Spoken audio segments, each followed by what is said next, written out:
I guess it would be fair to say that most of us are caught up in the big things of life. We're programmed virtually in the modern era to be successful with big things, big diplomas, PhDs, and above. I think if somebody could invent a PhD plus or a PhD 2, it would have been invented, because we have this educational inflation and we all want to be educated. I don't know if we're wise, but we want to be educated, don't we? We want big things. And then after school, after that big school, we want a big job. And a big job will give us, of course, in theory, big money. But of course, the negative side is big time. We'll have no time for each other if we have a relationship, or perhaps for our friends. We'll just work, and God willing, we'll make big money. But I don't know if there's ever enough money to compensate for that lost time, right? And the big will go on. We'll eventually look for the big house, yes, of course, and then the big car, and it's huge. Everything is huge. And then you have an experience that humbles you.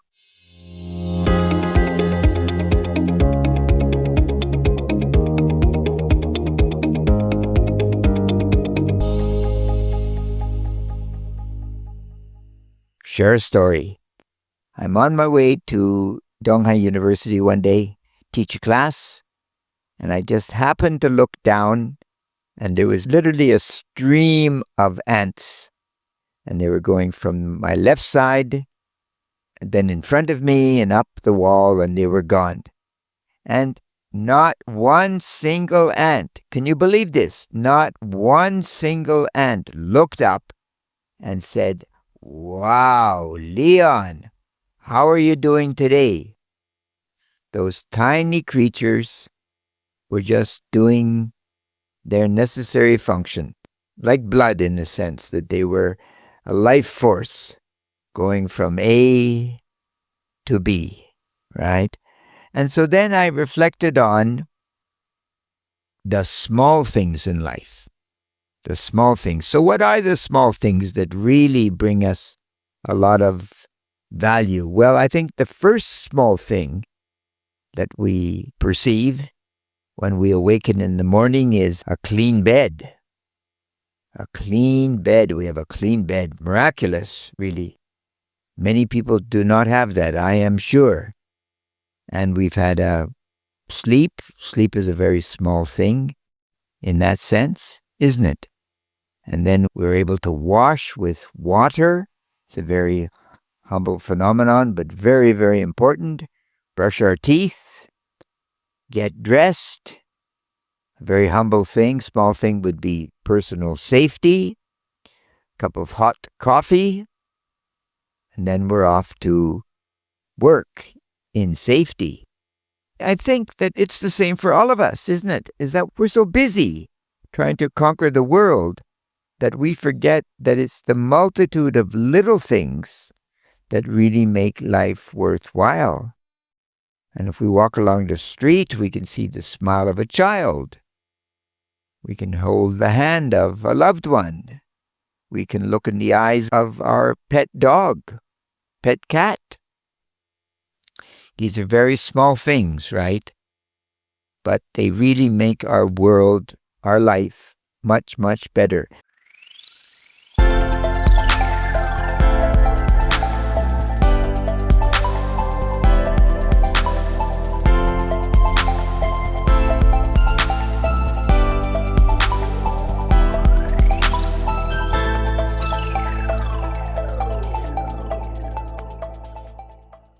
So I think that we should stand away every now and then from this conception of big and go to the small, go to the humble, because that's where life is probably really shaped to a very large extent.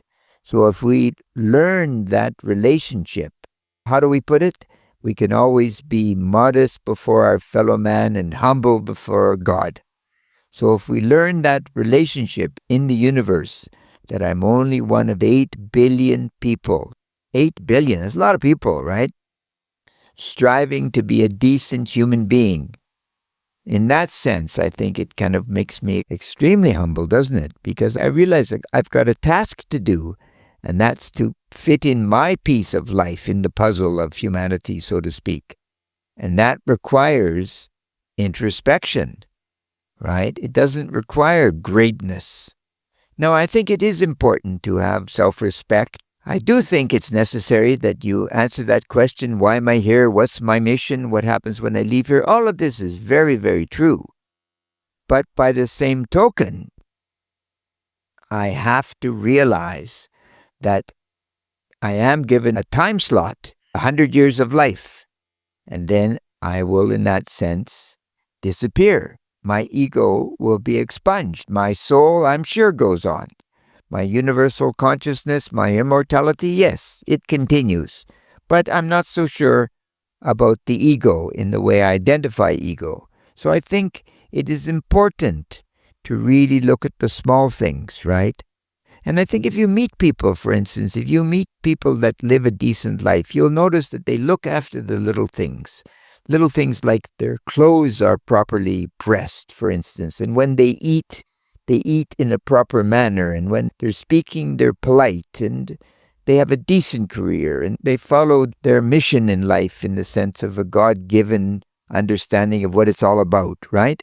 And I think if we really do those things, life will unfold properly in a way, won't it? When we were thinking of the big things like we were discussing before, I can't get over this idea that during the Second World War, most of the death squads in Soviet Russia, most of those groups were headed up by people that had big degrees. They were all doctors or lawyers. Now, how is it possible that you spend 8, 10, 12 years at university learning something to achieve a degree, and yet your concept of humanity doesn't exist? So you don't understand that little gift that we all have, which is love, right?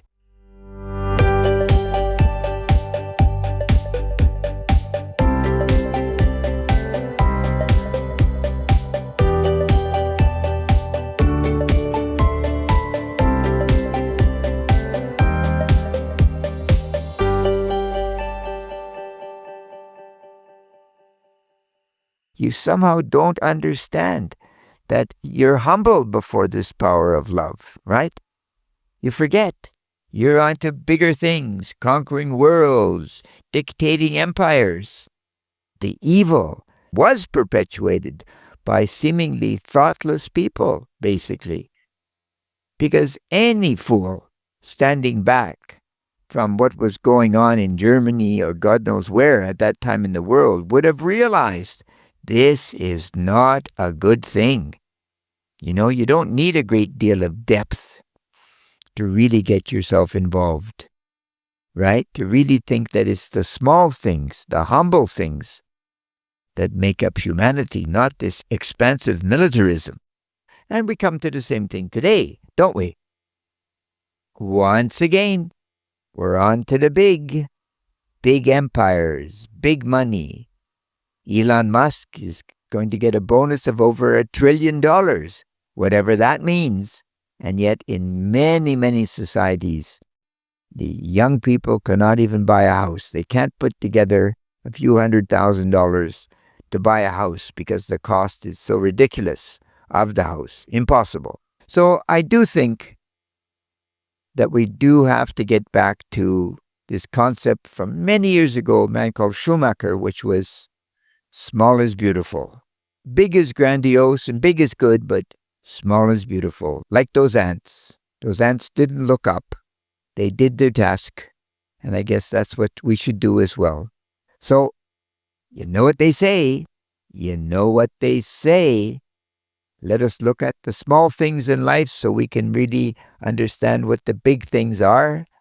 And critical thinking is great. Truly great. You take care. God bless. Bye-bye.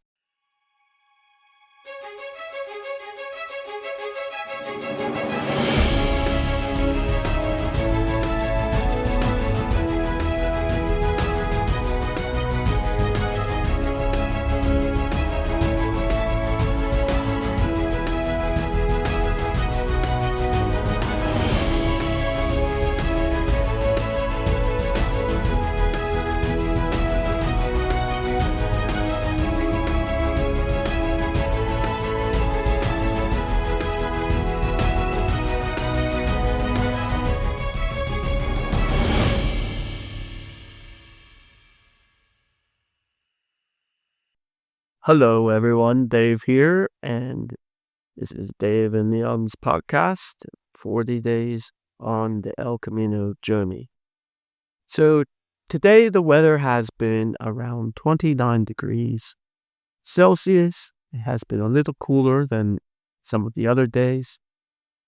There were some thunderstorms early in the afternoon, and we're going to get a little bit of rain tonight. We went from La Hera in the morning to Santo Domingo de la Calzada in the afternoon. We reached it around 4 o'clock. And compared to yesterday's journey, today was a lot easier. We would like to talk about water, something that is essential for life. Okay. So yesterday, as we were walking along the El Camino trails, we ended up walking through a lot of vineyards, and we saw wine grape glass on both sides of the trail. And we could see an irrigation system that had been put in place, and the plants looked healthy. They were nice, lush green. They were getting water, but the only problem was Leon and I were not getting any water. I think water is something a lot of us take for granted, especially when you're walking in the heat in the afternoon and you're walking for 15 kilometers. That's how we felt yesterday. Thankfully, today it was an easier trek. During one of our ascents up a hill, though, it was a little bit more difficult, and again, Leon and I were getting thirsty and hot and tired. When we reached the top of the hill, we saw a little park, and there was a pilgrim there. I walked up to him. He was at this fountain, and he just looked at me, and I looked at him, and we glanced at the hill, and we smiled, and we started laughing. And then we filled our water bottles and we drank our water.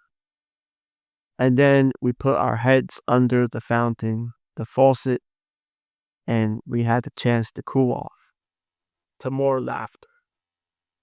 Although this man and I, we did not speak the same language, just the look in his eyes and the look from me, and we both could understand each other. We had to struggle up the hill, and then finally we were provided with this lovely park with a fountain and some trees, and we finally had the chance to relax and cool off with water. As I said earlier, water is something that's very important in life and for us, but it's also something that we often overlook. We don't really appreciate the fact that we have water. We have clean water we can drink.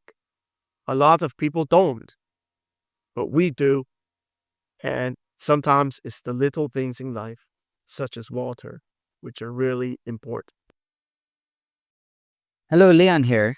David raises a really interesting point, doesn't he? We don't think about water at all. It just comes to us from the time we're children until we're very, very old men. And I think this is the concept of gratitude. We have to be grateful, don't we, for the water, for cleanliness, for a good family. We have enough food in our bellies. Our clothes are clean. We go to school, get a decent job, no violence from another foreign military force, for instance. All those things we totally take for granted, but they could be taken away. They could, especially if we begin to abuse things like water, like cleanliness, like perhaps personal liberty. We don't really care. All of this can go away. It's happened before, for sure, in history. So I think each and every day when we wake up, we should aspire to practice gratitude. I'm so lucky to be me. There is no one like me. There never has been, and there never will be. But I must work on me. I'm so grateful I have a clean bed. Now make it. We must make our bed. We must close the night and open the day. It's very standard stuff, for sure. People that don't make their bed inevitably have difficulties in life. Make your bed. Doesn't have to be complex. Just make it. And then document you. Get your notebook out. Write something in your notebook. Write your plans. Write your wins from the day before. Who's your teacher? Yourself. Who's your student? Yourself. So all of this comes from the appreciation of something as humble as water. So you be careful. Don't misuse water because it can easily all go away. Back to Dave. Okay, so Leon, I heard you talking about documenting your wins. So what would your win for the day be? My win today was to be able to go to a very special church when Saint Dominic, who essentially helped build this region for the pilgrims, was actually buried there. So I was able to actually see the body of Saint Dominic, of course, in its crypt, and go to his church and really appreciate that 1,000 years ago, someone devoted their life to people who were coming on this way, the way of St. James, on the way to see St. James's tomb, St. James the Major. It's quite interesting that you mentioned this church because there's a whole folk tale surrounding this church, and I'm not going to get into it. You can do the research if you want to online. However, at this church, there is a pair of chickens kept inside the church. And I've seen some people affectionately refer to the church as the chicken church. That's all I'm going to say. If it's piqued your interest, go online and take a look. Again, we're in Santo Domingo de la Calzada. So you can look it up and read the story about why there are now live chickens in the church. Thank you, David. And once again, please have appreciation each and every day. And good night. God bless. Thank you. Bye-bye. Bye-bye.